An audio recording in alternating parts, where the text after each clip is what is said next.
Coming up on NTC News tonight, the Cubs come home after the World Series win, and the parade preparations are in full swing. We'll tell you when and where. We'll also have highlights from the nail-biting Game 7, and there were couches on fire and students ablaze as the NIU campus reacted to the epic series. NTC News starts now. You're watching NTC News, DeKalb County's only television news source, on the campus of Northern Illinois University and from the Northern Television Center. This is NTC News Tonight. It wasn't a dream, folks. Hello, I'm Alex Rodriguez. Thanks for joining us. And I'm Kitty Rose. It's Thursday, November 3rd. It's decided. The Cubs parade and rally will be held tomorrow to honor the World Series champions. The Cubs were welcomed home early this morning by some of Chicago's biggest supporters after beating the Cleveland Indians in extra innings with a score of 8-7. The city was originally planning to have the parade on Monday, but the team asked to move it up to Friday. The exact route of the parade has yet to be released. It was a night to remember for Cubs fans from all over the country. A night people will reminisce about for where they were, who they watched with, and how hard they prayed for a Cubs win. And now, the Cubs are World Series champions. That's in the air to center. Back at the wall. It is gone. What a start.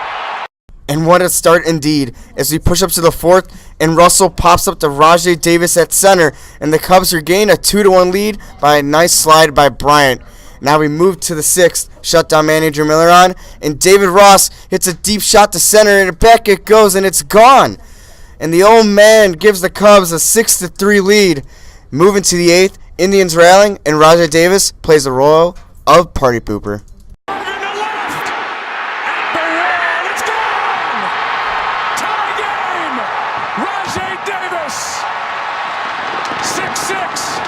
And that gave Cleveland something to cheer for. And now we go to the top of the 10th. Zobrist up, smacks one on the left side. Third baseman can't get it. And Mora Jr. rounds third, and he's going to score easily. The Cubs are fired up, and it's 7-6. And now, after Walker Russell, Mickey Montero's up, and he smacks one through the gap. And now the Cubs are going to take an 8-6 lead in the top. But now the bottom half comes up as Chapman's all fired up. Rajai Davis comes in again, clutch for the Indians, giving heart attacks to Cubs fans. And now it's an 8-7 lead for the Cubs. But Mike Montgomery's about to come in, and the rest, I dare say, is history. Here's the 0-1. This is going to be a tough play. Bryant, the Cubs win the World Series! Bryant makes the play! It's over! And the Cubs have finally won it all! 8-7-10! The drought is finally over, and Joe Maddon and the Cubs can celebrate and finally move forward. I love tradition. I think tradition is worth time mentally, and tradition is worth being upheld. But curses and superstitions are not. So it's really great for our entire Cubdom to get beyond that moment and continue to move forward, because now, based on the young players we have in this organization, we have an opportunity to be good for a long time, and without any constraints, without any of the negative dialogue. And you know me. I mean, we've known each other for a while. So that's the best way. The burden's been lifted. It should have never been there in the first place, I don't think. But now we can move forward. At the end, Ben Zobrist was named World Series MVP. All three catchers for the Cubs had RBIs in the game. And we'll recap the rest in sports. So what was it actually like in Chicago and in Cleveland? Our Mike Mitchell was in Cleveland, and Eddie Garcia was in Chicago. And they join us now to tell us about the madness. You guys look exhausted.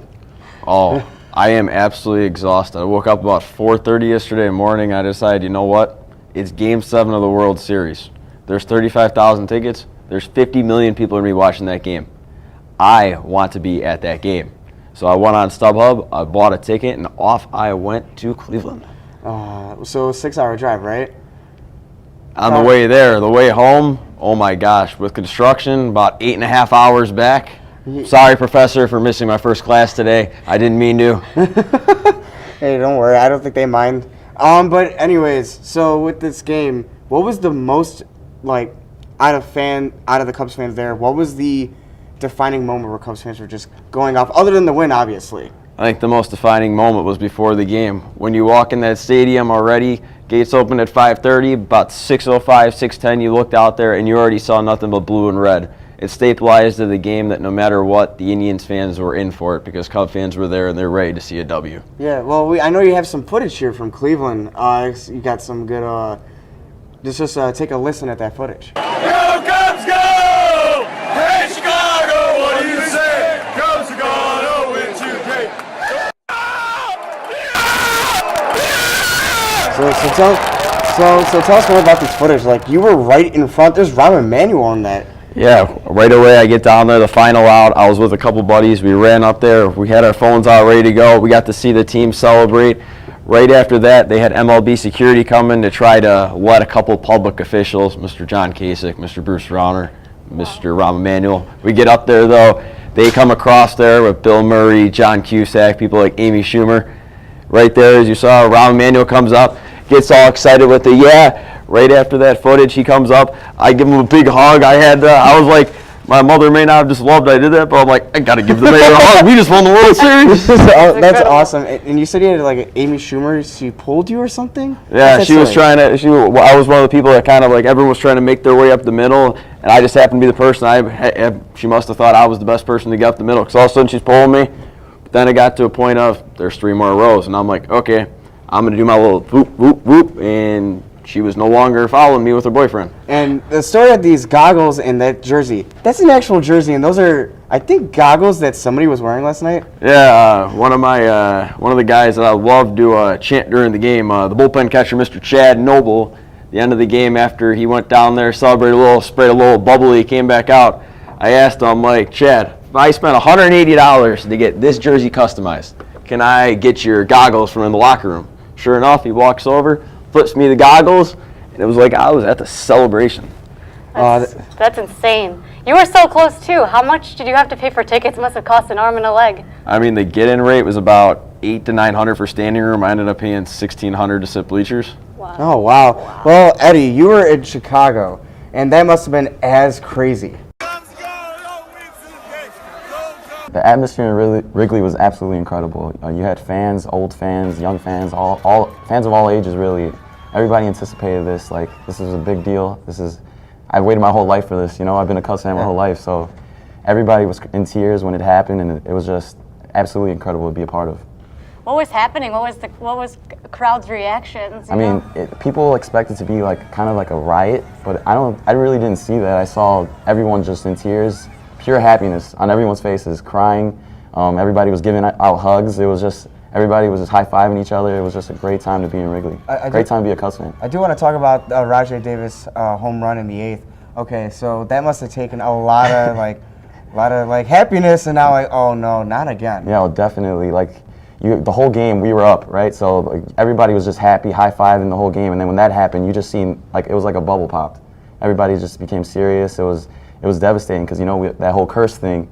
So when that happened, it was like a bubble pop. But then we came back, everybody believed still, and we won. We got the W. Oh, man. Man, also, I want to ask, where was my invitation? Where was our invitation, actually? Yeah, for real. It was the last. I had to leave about 8 hours earlier, man. It was a tough ride down there. And can I bring this in? Can I just bring this in? You brought it for me, so yeah, I had to bring a W here. Definitely. So we're flying the W. Definitely. Well, thanks you guys for joining us here. NIU students are blazing with excitement. Nicole Ryan has more on that. After the Cubs clinched the World Series title, fans at NIU erupted with excitement. From Greek Row to campus buildings, Chicago pride was present.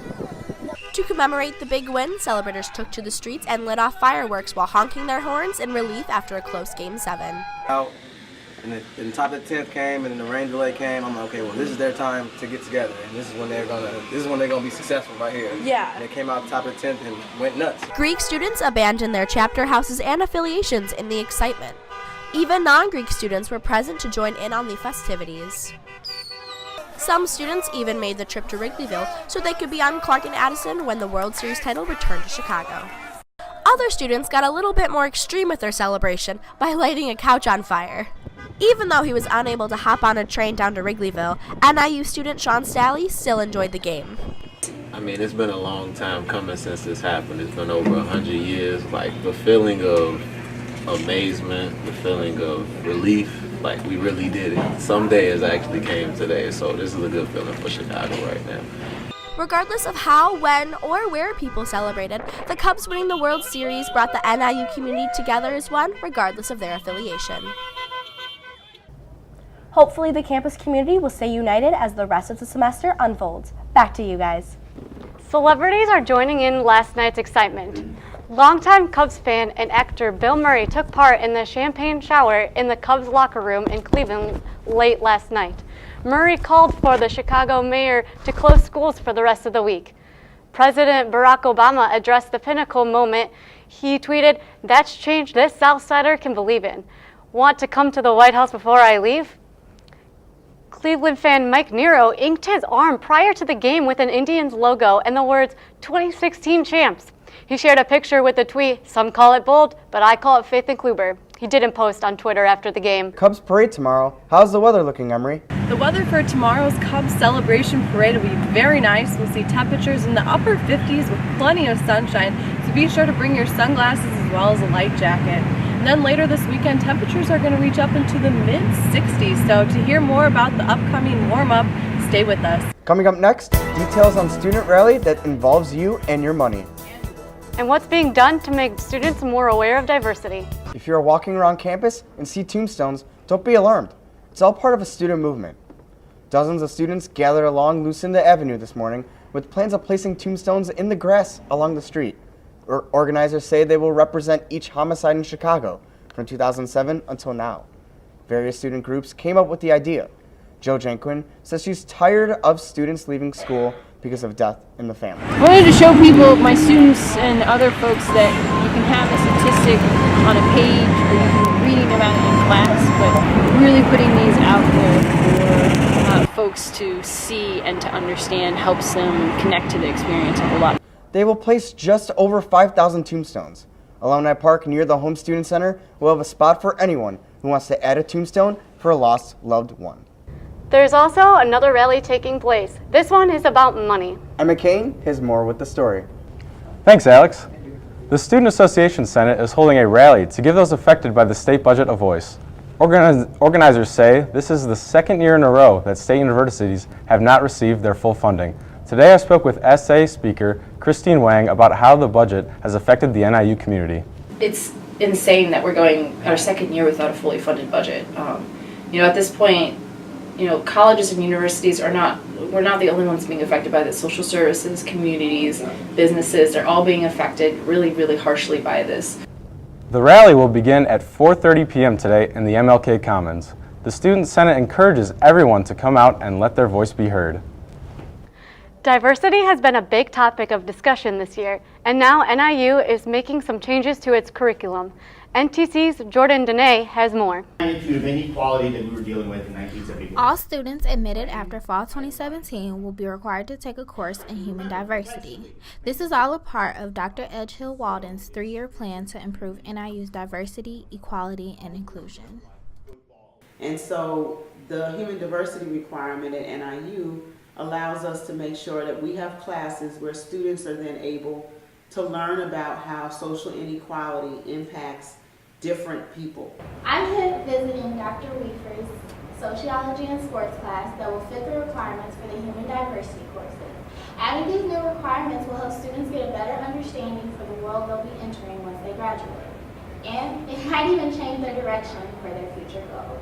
I think that it's important that when you first come to college, you need to learn to grow, you need to get an understanding of the background of the people and at least form some sort of tolerance, because you're dealing with a lot of people that can be a culture shock coming to college. Compared to 50 for women. Students like Ashley understand why adding diversity to the curriculum is so important. That's why, on October 2nd, the Student Association Senate approved for this change. What I think that NIU stands to gain from this diversity bill are students who are at the very least tolerant and at the most who are fully understanding and accepting of cultural differences, ethnic differences. Each college has been required to submit classes that will meet the requirements for human diversity, so students will remain on track to graduate. With NTC News, I'm Jordan today. The Human Diversity Requirement Bill will be presented to the University Council later today. That's the final stage to changing the curriculum.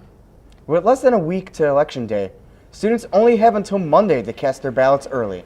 Early voting locations on campus are the Home Student Center and Barcema Hall.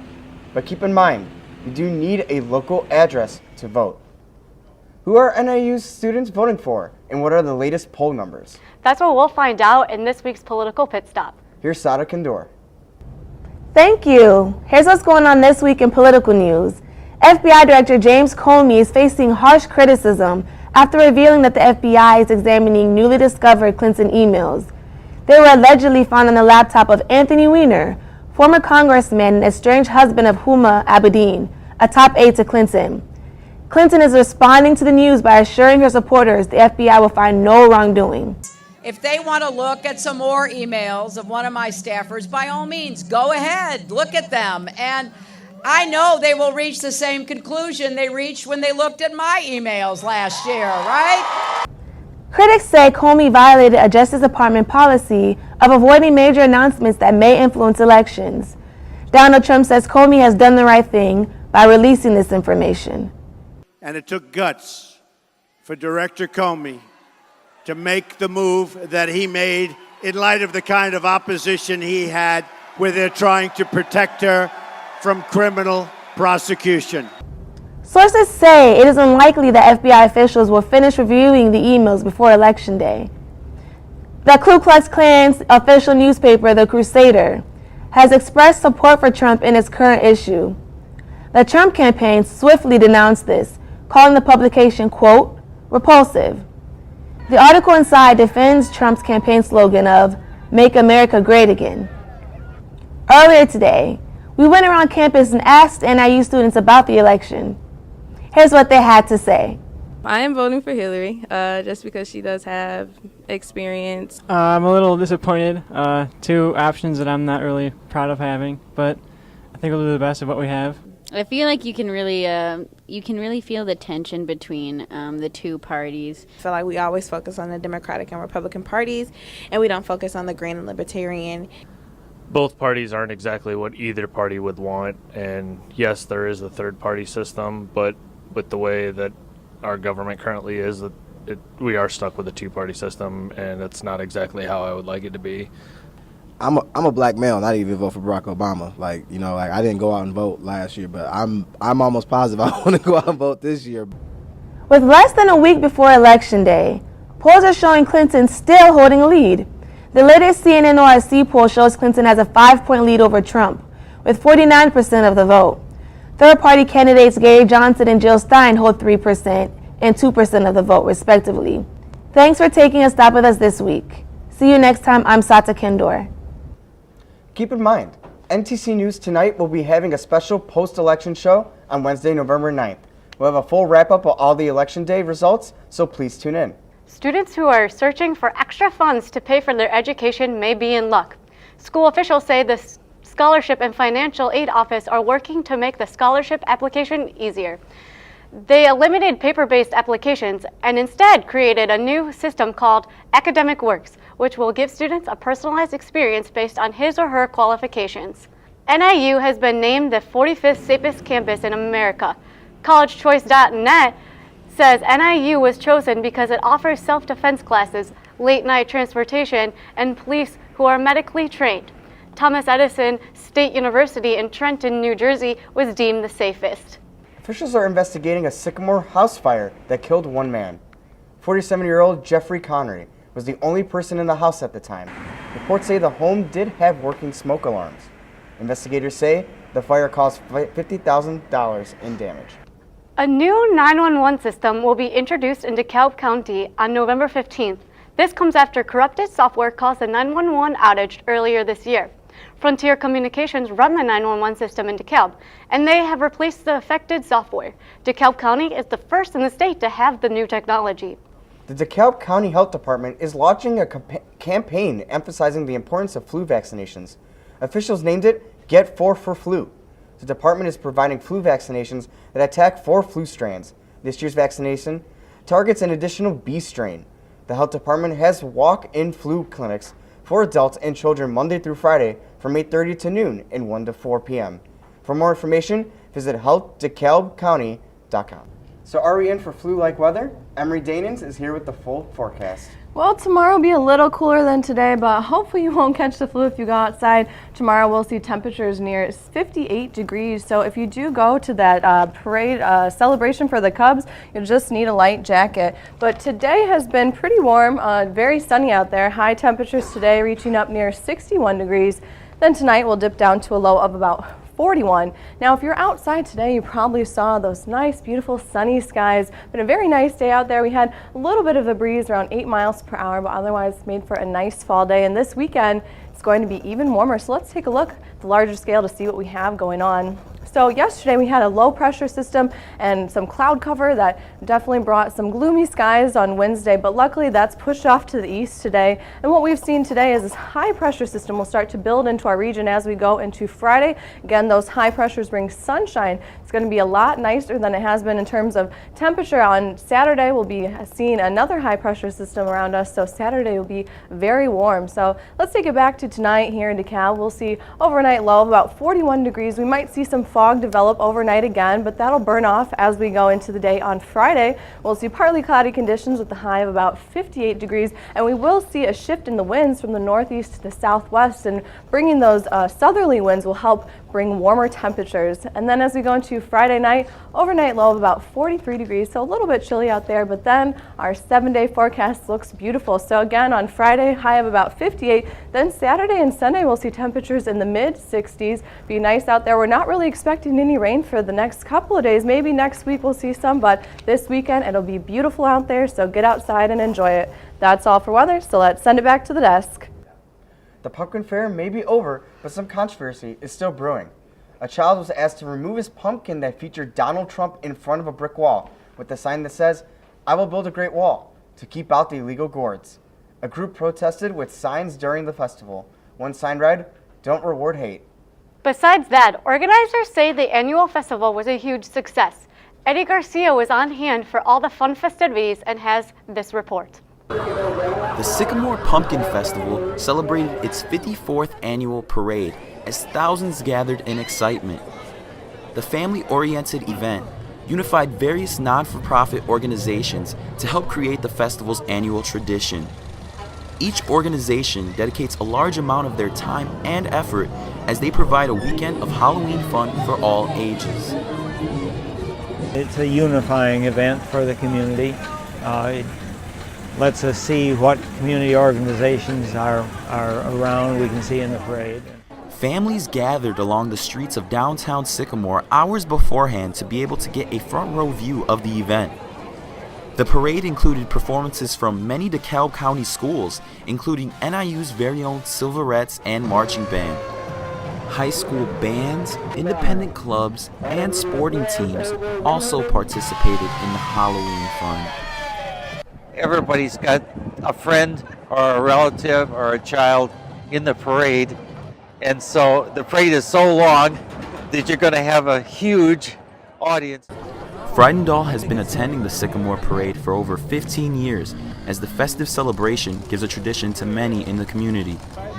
Children especially enjoyed the parade as they cheered and watched as it passed by. Just riding at the rear of the parade, coming back through town and just watching the faces of the little kids, it's always heartwarming. That and watching the kids check in their decorated pumpkins is just phenomenal to watch. Along with the parade, families were able to enjoy carnival rides, food, and a display of pumpkins. The Sycamore Pumpkin Fest occurs every last full weekend of October as it adds more organizations every year. From NTC News, I'm Eddie Garcia. The Sycamore Pumpkin Fest serves as one of the largest fundraisers of the year for many local nonprofits. And just a few blocks away from the parade, hundreds of crafters and their goods on display at the Pumpkin Fest's annual Autumn Craft and Treasures Market, which raises money for the Sycamore Music Boosters. Paris Bizzle has more. Sycamore High School hosts the 44th annual Autumn Craft and Treasures Market, opening up their field house to over 250 vendors. And I'm really grateful that we have it, because in order for us to actually have all these things and have like the piano and our risers even our rehearsal piano, it wouldn't have been possible unless we had it. And so, I mean, it's really beneficial to all of the music programs here because without it, we wouldn't really have much of anything. And so this craft fair is a really big part of it because it provides a lot of kind of supplement to it because it brings in a lot of money for us. To shop the variety of crafts, homemade products, antiques, and ceramics, there is a charge of $2 for adults and $1 for senior citizens and kids. It's not only a lot of work, but it's very fulfilling and fun. We have a fabulous team that we work with to provide this experience for the community of Sycamore, as well as the vendors.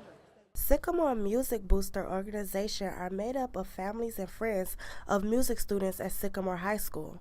The nonprofit organization has been successful since 1978 in supporting the school bands using the antique craft and treasurer's market to fund for equipment, trips, musicals, and scholarships. For NTC News, I am Paris Bizzle.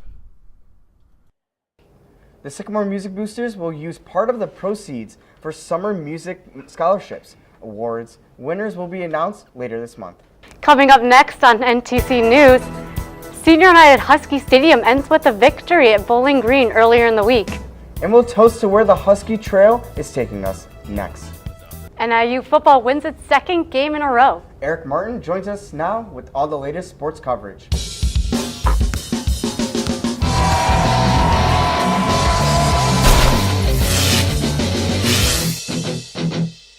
Thanks, Alex. NIU has a great week in sports as both football and women's soccer teams win big. NIU football wins their second straight game this week as they beat Bowling Green 45-20 on Tuesday. Quarterback Anthony Maddie ended up going 29 for 20 with 185 yards. Running back Joel Bogno rushes for 5 yards and 134 yards on 26 carries. The Huskies will play Toledo next Wednesday in Chicago at Guaranteed Rate Field.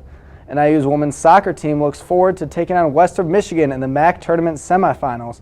Sophomore goalkeeper Mackenzie Lee has stepped up for her team after taking over the starting role and came in clutch by saving 2 penalty kicks against Ball State in overtime.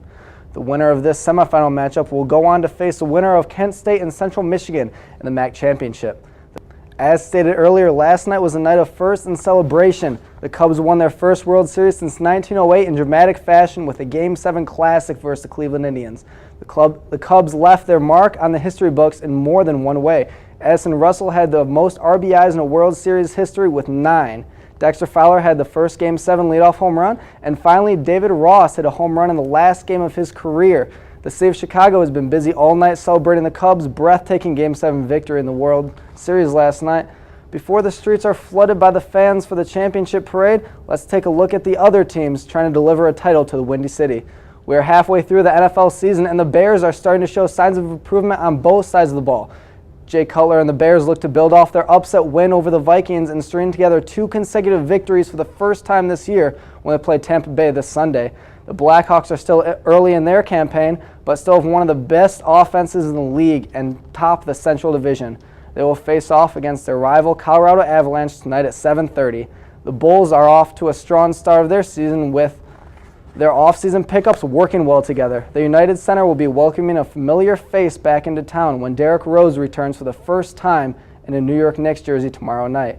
Chicago sports have been giving us many memories and championships over the past few years and look to continue to make their fans proud in years to come. That's all for sports. Back to the desk. Thanks, Eric. We're at the midpoint of the semester, and the Husky Trail has led us to a lot of interesting sights. Shada Cook joins us now with more on her segments. Hey guys.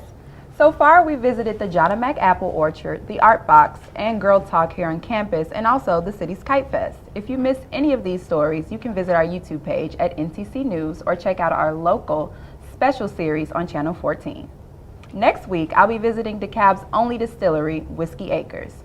They're getting a government grant, and I hope to give you an inside look at how these funds will improve the operation. I also plan on checking out the Soulful Night Out at the House Cafe. And if you think there are any other stops we should make on the trail, then contact us on Facebook. NTC News Tonight is produced and directed by students here at Northern Illinois University. For more on NTC News, look us up and like us on Facebook, and you can also check out our website. We want to thank you all for being with us. Thanks for watching, everyone. Goodbye.